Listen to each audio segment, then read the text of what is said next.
Selamat pagi anak-anak. Hari ini kita masuk pembelajaran kita mengenai bahasa Indonesia, yaitu subtema kedua ya. Minggu lalu udah subtema 1, hari ini kita masuk subtema yang kedua.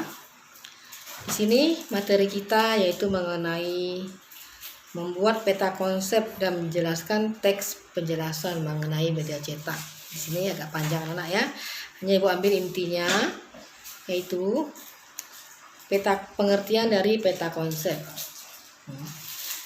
yaitu alat yang digunakan untuk menyatakan hubungan yang bermakna antara konsep-konsep dalam bentuk proposisi-proposisi. Jadi untuk menerapkan ya cara media konsep ini, yaitu adalah salah satu pertama mempelajari cara belajar ya, ini ketujuannya. Yang kedua mengungkapkan konsepsi, salah, dan alat evaluasi.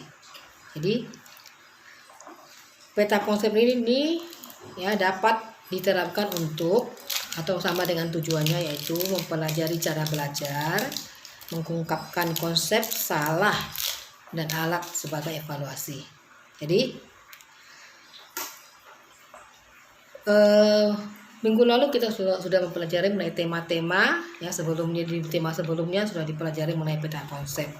Nah, sekarang kita lihat mengenai media cetak. Media cetak adalah media komunikasi ya, yang sifatnya tertulis atau cetak, dan biasanya ini kita bisa lihat di surat kabar, majalah, atau tabloid. Dia berupa tulisan atau cetak ya. Nah, kalau media elektronik ini berupa misalnya contohnya komunikasi yang menggunakan alat elektronik ya. Misalnya itu radio dan televisi. Di sini hanya bicara ya, komunikasi, tidak ada nampak alatnya karena ini berupa radio dan televisi. Dan dalam menginformasikan suatu peristiwa atau kejadian secara serentak kepada masyarakat, misalnya mereka pakai radio untuk menginfokan sesuatu ya, ini media elektronik. Tadi kalau media cetak yaitu buku, tabloid, dan surat kabar. Nah, simpulan adalah ikhtisar atau pendapat akhir berdasarkan uraian sebelumnya yang bersifat umum. Jadi cara menyimpulkan teks itu biasanya adalah kamu harus membaca teks dan memahaminya berulang-ulang. Jadi kamu harus rajin baca teks ya. Nah, itu menentukan kalimat utama ya, dan menyusun kalimat-kalimat inti dengan baik agar menjadi sebuah kesimpulan ya. Nah, cara mengidentifikasikan hal-hal penting berdasarkan teks, yaitu membaca teks dari awal sampai akhir. Yang tadi Bu bilang ya, membaca teks dari awal sampai akhir dengan seksama, menulis hal-hal penting dari paragraf itu ya, setiap paragraf kamu tulis mana yang penting, dan menentukan kalimat utama, menulis hal-hal penting dari paragraf sampai awal sampai akhir ya, dari awal sampai akhir, serta memahami secara seksama hal-hal yang penting. Nah, ini kamu harus rajin membacanya ya. Nah, sehingga kamu nanti ada teks, kamu bisa jawab pertanyaan dan menyimpulkan isi bacaan. Nanti di sini ada bacaan, nah kamu bisa baca berulang-ulang. Nah, kamu bisa nanti menentukan pikiran pokok dan paragraf ya. Dan pengertian arti kata. Di sini ada nanti bacaannya sebagai tugasmu ya. Nah, gagasan utama biasanya terletak pada awal kalimat. Ingat ya, gagasan utama biasanya terletak pada awal kalimat.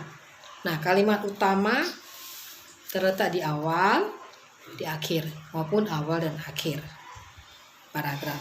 Nah, di sini yang terakhir tentang meringkas. Tadi mengenai simpulan, ya. Nah, ini mengenai meringkas. Meringkas dapat dilakukan dengan cara menemukan pokok pikiran dan informasi penting, ya, dalam sebuah bacaan. Nah, tujuan membuat ringkasan ini apa? Ya, tujuan membuat ringkasan yaitu mengetahui tujuan penulis. Ya, tujuan penulis, ya. Yang kedua, memberikan informasi sejelas-jelasnya kepada pembaca. Yang ketiga, menangkap pokok pikiran. Inilah jadi pelajaran hari ini, yaitu menyajikan hasil kesimpulan, yaitu menjelaskan teks dari media cetak, ya. Nah, ada ibu tambahin lagi sedikit mengenai teks eksplanasi atau teks penjelasan, yaitu ini teks yang berisi proses mengapa dan bagaimana kejadian-kejadian alam, sosial, ilmu pengetahuan maupun budaya dapat terjadi. Jadi suatu kejadian itu baik kejadian alam maupun kejadian sosial, ya, yang terjadi di sekitar kita selalu memiliki hubungan sebab akibat dan memiliki proses. Jadi satu kejadian itu pasti ada sebab akibatnya. Mengapa bisa terjadi? Apa penyebabnya? Inilah yang disebut dengan teks eksplanasi atau teks penjelasan, ya, anak. Nah, untuk yang menjelaskan lebih lanjutnya, kamu bisa baca buku NBP, ya, subtema 2. Mungkin anak, penjelasan ibu sampai di sini. Selamat belajar.